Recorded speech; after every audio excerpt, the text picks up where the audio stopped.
friends, and Привет, друзі. I think I said hello, fellows, in Ukrainian, but welcome, everybody.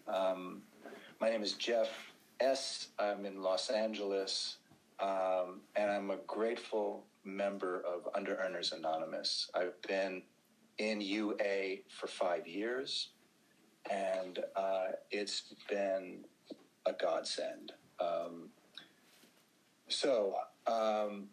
First of all, for anybody in Ukraine who hears this, I am really, really grateful for the fact that we have this technology, that we can speak to you and you can speak to us, and that we're speaking to France today, and we're speaking all over the country today. It's really been a kind of miracle of quarantine and where the world is at now. And I think it's changed our thinking and the way we do everything. So I'm in gratitude for that. Let me tell you, I'm in a very, very good place, but I wasn't always in a very, very good place. I came to UA some 5 years ago. I had autoimmune issues. I had physical ailments, and I was depressed. I couldn't work. I couldn't earn. It was hard to get up out of bed at times, both spiritually and physically.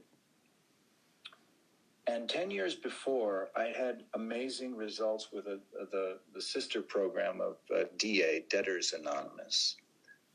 And I never worked the steps in any program, but just being in those rooms through osmosis and other people's recovery, 10 years prior, I found myself getting out of debt, getting married, buying a house, and having a kid all within 2 years. I said, well, I don't need this program. I don't need any loser 12-step program or something like that. I was very judgmental.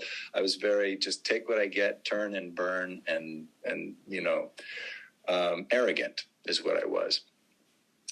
Well, when we're brought to our knees by a condition, by our circumstances, by war, by loss, by grief, by anything that brings us, humbles us. A funny thing happened for me. My heart was open to, I was open to trying something I hadn't tried before, which was, what I did was I went back to DA, but it didn't have the same traction that it had for me the first go round. And I didn't know why. I figured, well, it worked for me 10 years ago. Let me just come back and then someone showed me the symptoms of Under Earners Anonymous. And I looked at the list, and it was kind of hauntingly resonant. There were only a few that I could immediately recognize and identify with, but they were strong enough pull to get me to that first meeting. I, of course, since have come to find out that there are many more symptoms that I could qualify for in the list of Under Earners Anonymous symptoms.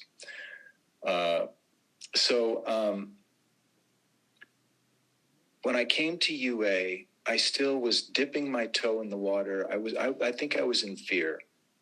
I didn't want to just sort of give myself over to what I thought might be a cult. I didn't know. I didn't like the talk of higher power. I didn't like the language of it. I felt alienated from the language, because it felt like people who just want to believe so hard that they'll just say these things, And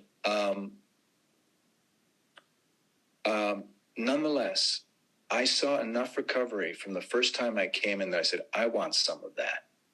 How do I get some of that? And what tools are working? And I've always been a self-help junkie of sorts. I've walking on hot coals with this guy over here and doing another, group therapy. And I've always been a seeker that way.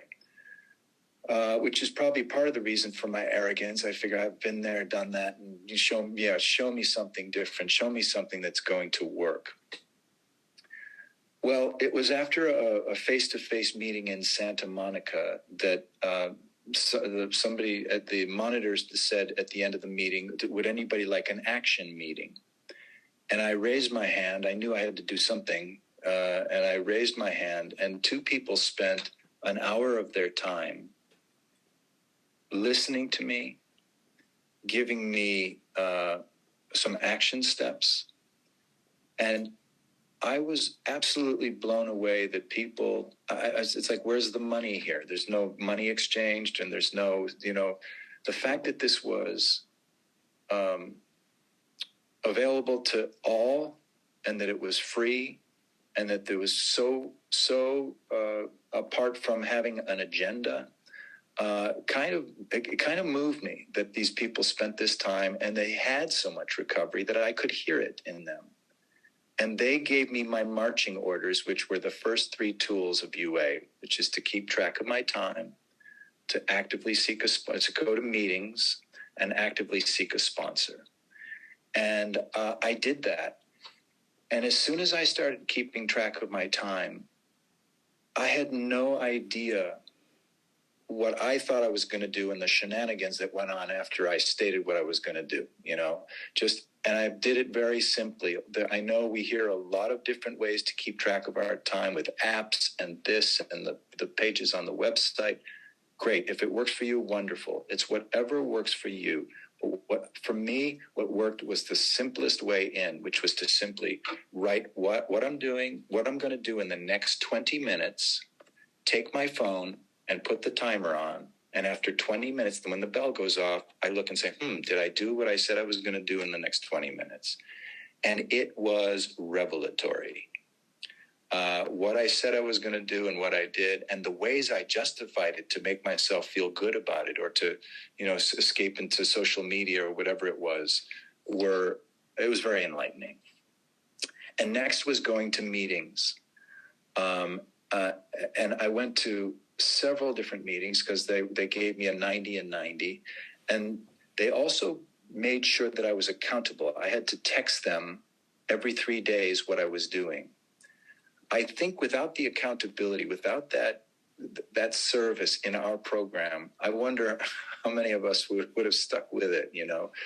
We have to set that up for ourselves, and we have to ask for it from others. And that has been such a saving grace for me. How's my time? I feel like I'm. Sorry, I can't hear you, Leanne. You've been going for about 8 minutes. Okay, great. Thanks. I'll try to keep track here too. Okay, so cut to. Then I was trying to find a sponsor, and I know we hear in program that it's really hard in UA to find a sponsor. I want to say that we can find evidence for whatever we say. If we say it's going to be really hard, it can be really hard.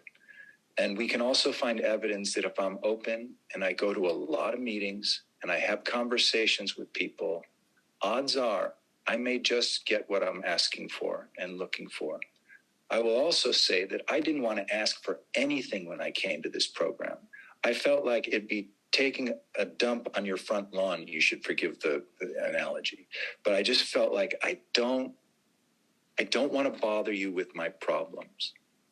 I have since, from that action meeting on, in degrees, I've come to realize that there's no difference between giving and receiving. That for me to ask for help is a generous act. It is so counterintuitive.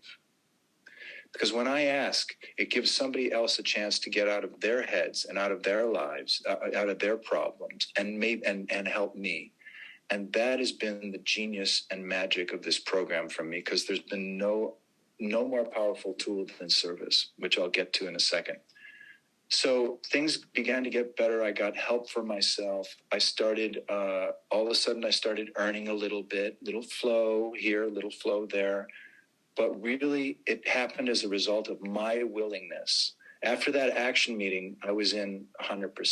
No more dipping the toes in the water. Okay, so that's what it took. Did I beat myself up that it took me that long, that I was like, no, I didn't. So I said, now I've since come to believe that wherever we are is just perfect. We may not like the situations we're in. I don't like a lot of the things I'm facing. Thank you. And yet, if I find what's the gift, what's the opportunity in there for me, it's the keys to the kingdom, you know. It could, which could be a moment of relief, a moment of seeing that I'm not actually a victim, that I've had a pattern of calling myself a victim and putting myself in repetitive situations habitually of being a victim. And so with this theory of everything is perfect the way it is, when something comes at me, I don't like it. If I resist it, you know, they say if you resist, it persists. If I resist it, I have no chance to intervene with it and change it. If I fully put myself where I am, if that means I'm depressed, guess what? I'm depressed. And by the way, some of the most moving speakers I've heard in meetings are people who authentically shared where they were, even if they were at a low bottom. And that is a service. That is a service and a gift. So things began to get better. My spirit certainly lifted. I had a pink cloud going on. The pink cloud, we say that, when we first do recovery, you feel high from the difference between coming in here and there. Well, that pink cloud quickly went away. And as my sponsor told me, and by the way, I did get a sponsor, and it was the sponsor I chose was nothing like what I had in my head. I had it in my head. It said A, B, C, D. It was just the opposite. So that was the fact that something in me knew to know, just go start working with this person. And he was the perfect sponsor for me. I did the steps in 4.5 years, I think, 4 years. I spent a year and a half on step 4 alone. And, as I went through the steps, I realized, oh, wait a minute, I got to go to codependence, and I got to go to adult children of alcoholics, and I got to go to emotionally incested, and I got to go here and there. What I found was through the portal of Under Earners Anonymous, everything, it was holographic for me. Everything was healed and worked through that portal for me. That's not to say I don't still get outside help or read books. I'm doing some other therapies and things like that. That's what I do. But lately, UA has been a Thanksgiving feast for me. It's really there's been enough there. That's the other thing. The further I get into it, the more depth I see in the tools, in the steps, reading and rereading. So things got better. I started to make some money. But again, my sponsor would say to me, well, your real recovery will start when you start sponsoring. And I know you're going to do that, right? And I said, well, yeah, I suppose. Yeah. Okay. I guess I'll have to stay in this program longer than the help I get from it. Okay. So, and he could not have been more right about that. I mean, I've only been sponsoring for the last year, but in the last 3 months, through service and through giving, I think I'm giving like 3 or 4 action meetings every week to people who just outreach. And I've got 3 sponsees now. And I said to myself, how am I going to spend my time doing this? Like, is there a point of, thank you, 5 minutes. Thanks, Leanne. How am I going to spend my time? Is it under earning for me to take all this time? Because we have a symptom that says giving away our time when there's no clear value. But this is an important distinction for me. What I found by truly giving service and opening my heart in this program, my time expanded.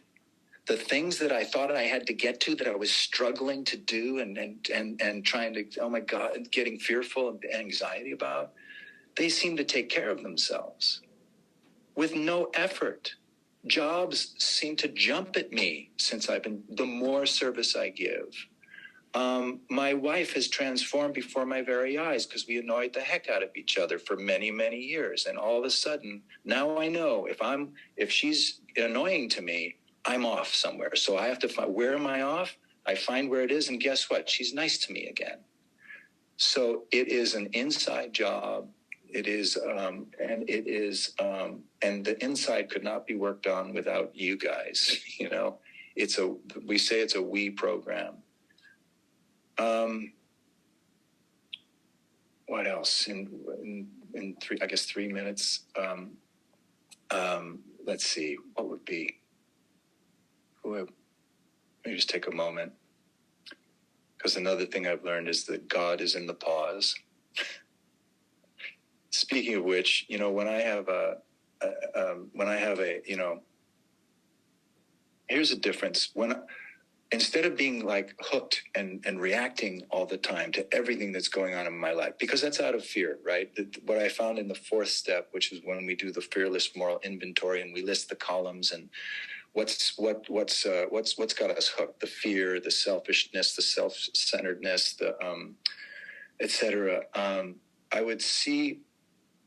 I want to put myself in these situations with consciousness, because if I see that I'm being fearful, and by the way, it's okay. I used to then beat myself up for, I'm being fearful or I'm being selfish, or no, this is a beautiful opportunity to be conscious of it, because then I can't be somewhere else until I'm right where I am right now. That's kind of my theme for right this moment. But if I'm fully where I am now, and with an open heart, open eyes, open mind, open soul, then I have a chance of transformation to things I could not have pictured. What I'm experiencing, the spiritual awakening in the last 3 months that I'm experiencing, I could not have imagined. I could not have predicted. I could not have planned, and I could not have known what it was going to look like. I have a goals group, and just for me, I know a lot of people have very clear goals. My goals now, as a result of this program, are to be not necessarily as specific as I thought I would have wanted for myself. It's more about qualities of being and how I'm going about when a problem comes my way, and how I'm going about it when, how I'm dealing with my best friend with Alzheimer's, or how I'm dealing with, the death of my friend's son, and how I'm dealing with my son having trouble in school, or whatever it is. It's starting to become instead of the habit of spinning out with my fear, it's starting to become the habit of saying, what's the gift here? What's the opportunity? And I'm thinking of that on a world term, because then I think about how it happens on all the levels. What's happening in program here with the division, and what's happening in the world with the division. And I'm starting to think that what higher power is putting in front of me, in front of us, is exactly what we need to evolve. So, it is perfect because it is. And my job is to connect with myself first, because we have to put our own oxygen mask on first, and to reach out to be of service. I think it's like ripples. If we love the people right around us, the fellows around us, reaching out, I think those ripples go out and out and out and expand. And I genuinely feel that they have an effect in the world. There's a saying in in Jewish mysticism that 36 righteous people are keeping the world in existence at any time. And I believe that any one of us are those 36 by the way we do good deeds, the way we connect, the way we help each other. And God bless. Love you guys all, and happy Thanksgiving, and peace and safety for everybody out there. Thanks.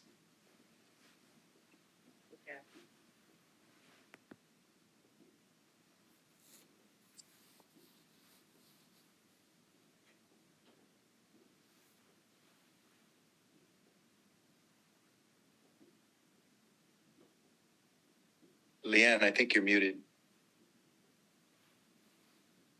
Thank you, Jeff. Thank you so much. Wow. Jerry Garcia would be proud. Ripple in still water where there is no pebble tossed or wind to blow. So we now can take 15 minutes to do shares and questions for Jeff, responding to what you just shared. And I'm happy to time this. Those shares are up to 3 minutes, and the timekeeper will say time at 30 seconds. So who would like to share? Leanne, are we recording the questions first? Yeah, the script says that we do share. We do. If people would prefer not to, we can turn it off. No, I can leave it on. Okay, but thank you for that reminder. I have a question. Jeff, thank you for a beautiful, beautiful share. You know, I wanted to ask you, I just heard so much that I needed to hear. I'm grateful for that. You know, I wanted to ask you a little bit. I saw there's some beauty in your, I don't know if you're calling it timekeeping or time tracking, but can you just walk me through that a little bit, where you said you write down what you're going to do and set your timer for 20 minutes, and then you write what you did? Yeah, exactly. So I keep it really simple. I'm doing a little time planning now, like the night before. Now I'll make a list, but I couldn't have done that. I couldn't have run until I was walking here with time. Keeping. The whole point was to become conscious of how I'm using my time, because we say it's a program of time, not money. And so it was just a consciousness. I would write down, I'm going to make 3 calls to customers, or whatever it is, and it's going to take me, say what I think it's going to take me. I think it's going to be 20 minutes, and then just set the timer. And most often I didn't set enough time. So if you're someone who finds yourself late going everywhere, put on a contingency for stopping to go to the bathroom before you leave the house and losing your glasses and having to look all over. Put each of those little contingencies on, and all of a sudden you'll have an abundance of time. That's what I found from doing this. So yeah, I would write down what I'm going to do in the next 20 minutes and then simply time it. And just continue to do that till I got a better sense. Oh, my wife was right. I do need to put more time on to what, it takes more time than I think. Because she was always early, and I was annoyed with her for being, why do we have to get there so early? I want to do right up until, and then I'd make us late, and I'd be mad at her for making me, because it was a shame. And it's, so, yeah, so it's that simple. Writing the question, writing the task or whatever, what I'm going to do, the activity, and then timing it and seeing how far off I was. And sometimes I even I overestimated the time, and I had 3 minutes to myself where I could, And the other thing I'll say about timekeeping and what's been really successful for me is all those indulgences that I'm ashamed of, usually, if I'm going to go on Facebook, whatever, spend my time with social media or whatever it is, watch some show on TV.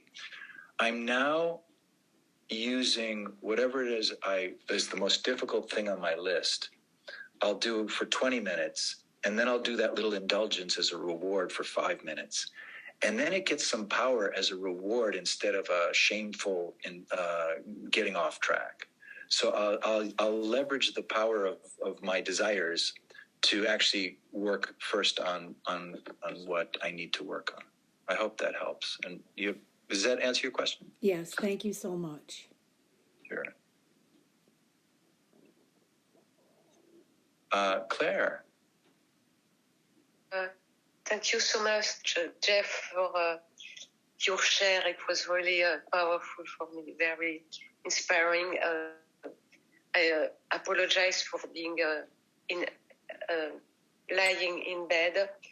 I have a question about rewarding myself, because I don't know how to reward myself. I have got an habit. I am 2.5 years anyway, and I have worked all the steps. So my pattern is that, and I have a sponsor, and I had a sponsor, but she left. So my question is that, how do you reward yourself? Because I noticed that I do, and rewarding, I don't know what it means. Like, okay, so maybe some suggestions about how do I reward myself, so I don't finish the week like completely on my knees. Sure. I would say the best way to find out what would be rewarding yourself is to ask yourself the question: am I depriving myself? Yes. Have I taken myself for a massage, for a hike, to buy some new clothes? Have I made time to rest if I just don't feel up to doing the things I think I have to do? It can be a reward if you do it. I think if you do it consciously, it can be a reward to just give yourself the gift of time.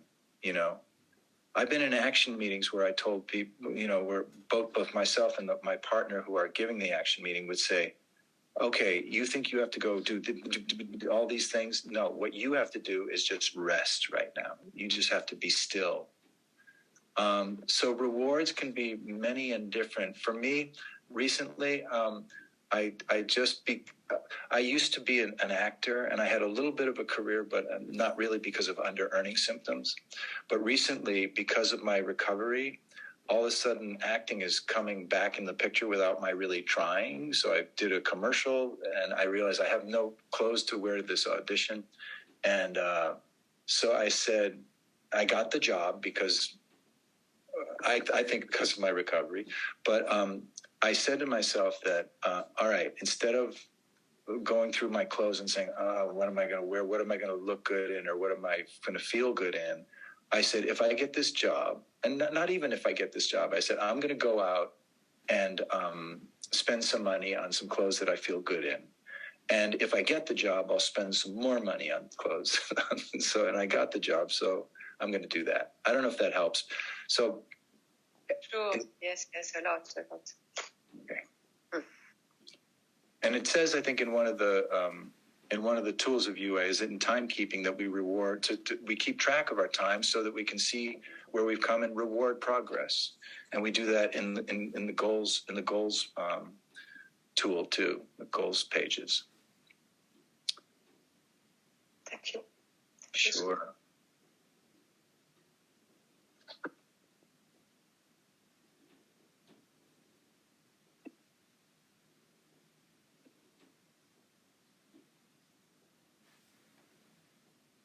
Jeff, I'm curious what meditation looks like for you at different seasons.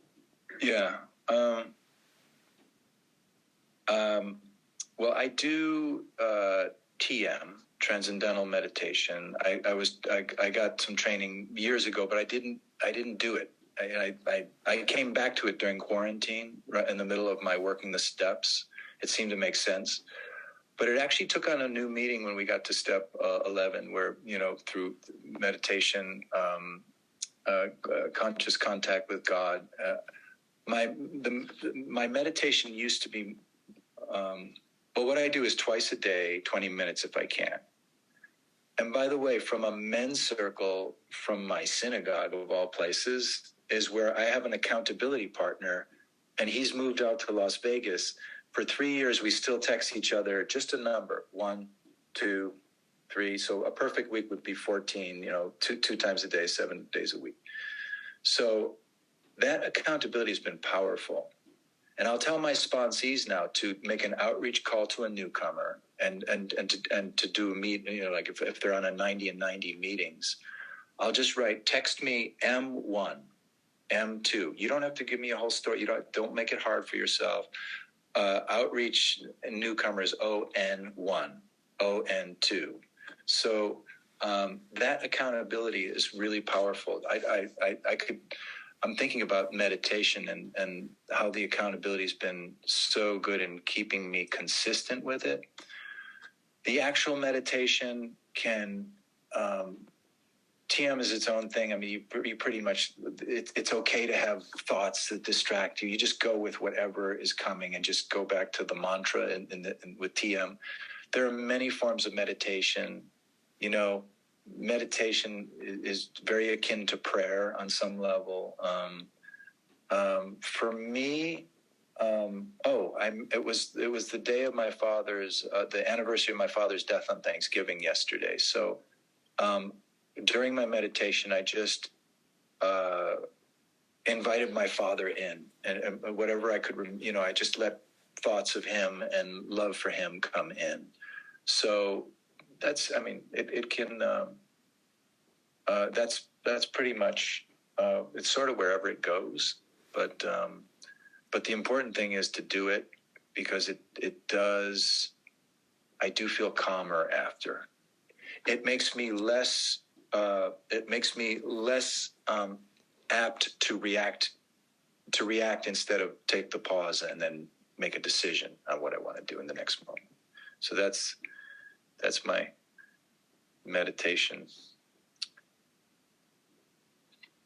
At this point, I would like to take a group conscience. So Amanda? we're at, yes. Can you hear me? Yes, but Sherry Lynn, excuse me, just 1 second. I just want to see, does the group want to go for, how long does the group want to go? We're 5 minutes away from an hour. And if we closed with the promises, that might just take a couple minutes. So how long would the group like to go? And especially so Sherry Lynn can share. I propose that we go for 15 more minutes if people still have questions. Sounds great. And does that work for Jeff? Yes, it does. Thanks. Thank you. Okay, groovy. I will set a timer for 15. Thank you. Go for it, Sherry Lynn.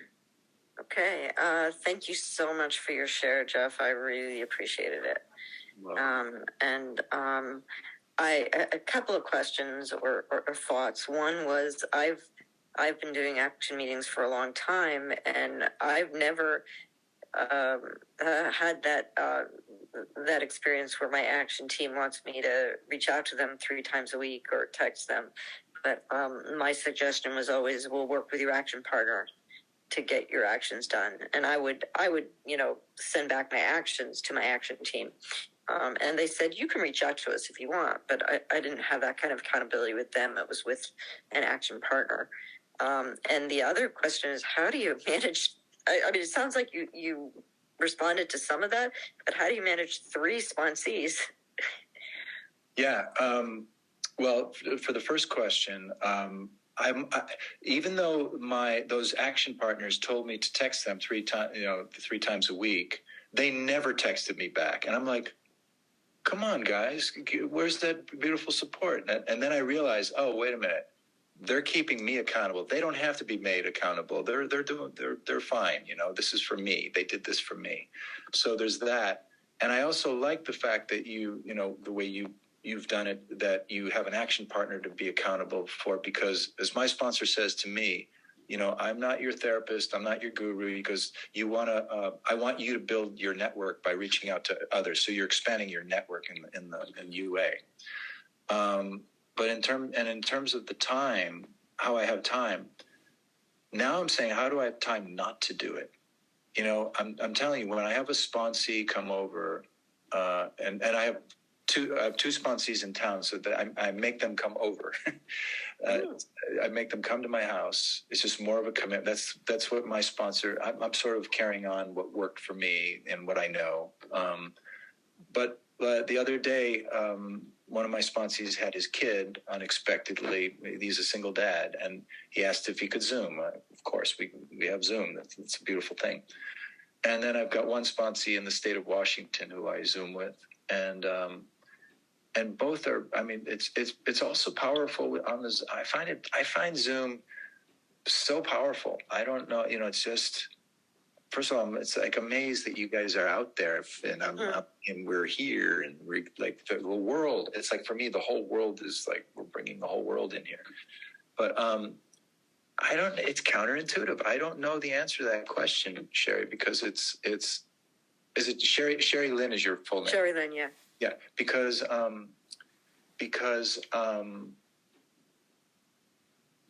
I have said on numerous occasions, I don't like. I have this list of things I got to do: work and my kid and my responsibilities and home stuff and work stuff and now I have to take an hour out to do something that I didn't have time before. When I do that, I feel so much better after.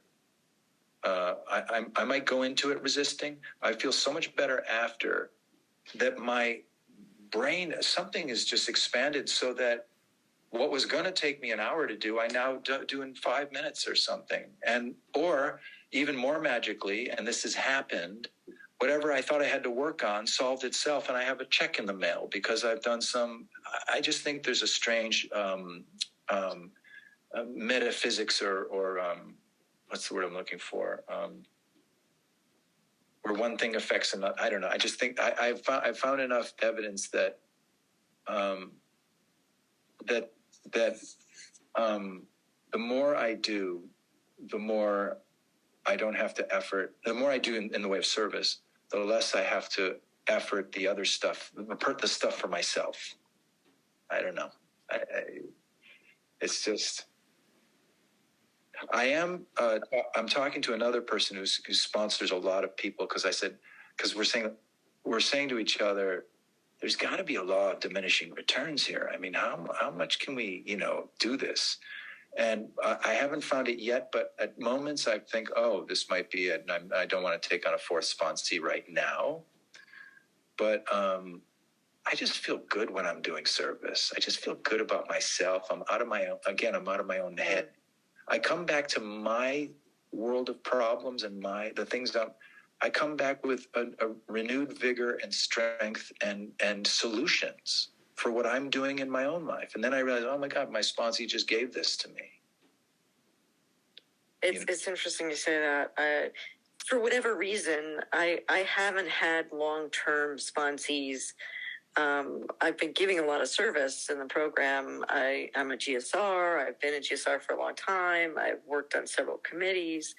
And well, that's not true. I do service sponsoring. I have several sponsees that, I sponsor them and give them help with service. But step sponsors, I've had some sporadically, but nothing, ongoing. And I have the same experience. The more service I give, the more awards I get. And like you had said, I started getting more work coming to me. I've been somewhat disappointed or frustrated that I've been dealing with health issues. So a lot of my action meetings have been centered around self-care and taking care of myself and doing what I need to do to get my health going. And then all of a sudden, another teaching job came my way. I got some more online students and I may have one or two more coming, and it just sort of happened. And I hardly made any effort for it. So, yeah.